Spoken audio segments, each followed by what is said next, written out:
Heureux de vous retrouver sur la chaîne de la Rédemption, que Dieu vous bénisse. Commençons ce point de l'actualité en Somalie où les chrétiens se cachent pour prier. Piraterie, terrorisme, milices islamistes et Al-Shabaab liés à Al-Qaïda, assassinat, enlèvement, tentative d'enlèvement. La Somalie est désormais tristement célèbre pour sa situation sociale, politique, économique et humanitaire complètement dégradée et chaotique. Prions pour les chrétiens de Mogadiscio et de toute la Somalie.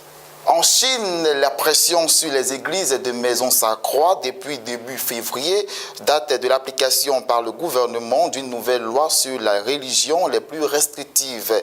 Les chrétiens sont menacés et sanctionnés par des amendes. À Nanyang, au Henan, il est dorénavant explicitement interdit de tenir des rassemblements religieux dans les maisons. Toute personne qui contrevient à cette interdiction en participant ou en accueillant des réunions en dehors d'un lieu de culte enregistré est ainsi passible d'une amende équivalent à 4 700 $ américains. Une page en économie, 3 181,5 milliards de francs CFA contre une prévision de 3 174 milliards initialement prévue en 2017. C'est la recette fiscale donnée par les services de l'État ivoirien. L'information a été donnée par le ministre ivoirien de la Communication, de l'économie numérique et de la Poste, Bruno Nabagné-Kone, à Abidjan le 7 mars 2018. Le 8 mars de chaque année marque la journée internationale de la femme et cette journée consacre la reconnaissance du rôle de la femme dans la vie de la nation et sa contribution à l'économie mondiale et au développement national. Elle permet de faire le bilan des progrès accomplis en matière de promotion, de protection et de réalisation des droits des femmes dans nos sociétés. Et puis, au de nos frontières, au Burkina Faso, les 8 militaires des forces armées burkinabés tués dans les attaques terroristes de Ouagadougou du 2 mars dernier ont été inhumés au cimetière militaire de Gonguin ce mercredi. Ils ont tous été décorés à titre posthume.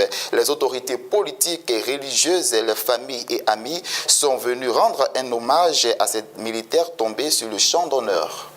Les Sierra-Léonais ont commencé ce mercredi 7 mars 2018 à élire leur nouveau président. Il y avait beaucoup de monde dans les bureaux de vote. Notons que 16 candidats sont en lice, dont 2 femmes, mais les 3 favoris sont Soumara Kamara pour le parti au pouvoir à l'APC, dauphin de l'actuel président Julien Maada Bio pour le SLPP, le principal parti d'opposition, ainsi qu'un dissident de ce même parti, Kandei Yunkela. Et puis une page sportive pour refermer ce bulletin de l'information. Clay Weah, l'épouse du président libérien George Weah, est nommée ambassadrice du football féminin auprès des chefs d'État africains par Ahmad Hamad, le président de la Confédération africaine de football CAF, indique la presse marocaine. Clay Weah sera chargée de promouvoir le football féminin sur le continent africain.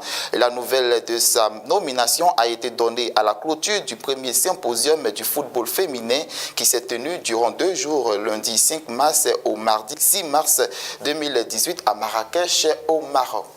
Et voilà, c'est tout pour ce flash de l'information. Celui qui a trouvé une femme a trouvé le bonheur, car c'est une grâce de l'Éternel. Proverbe 18, verset 22. Bonne fête à toutes les femmes.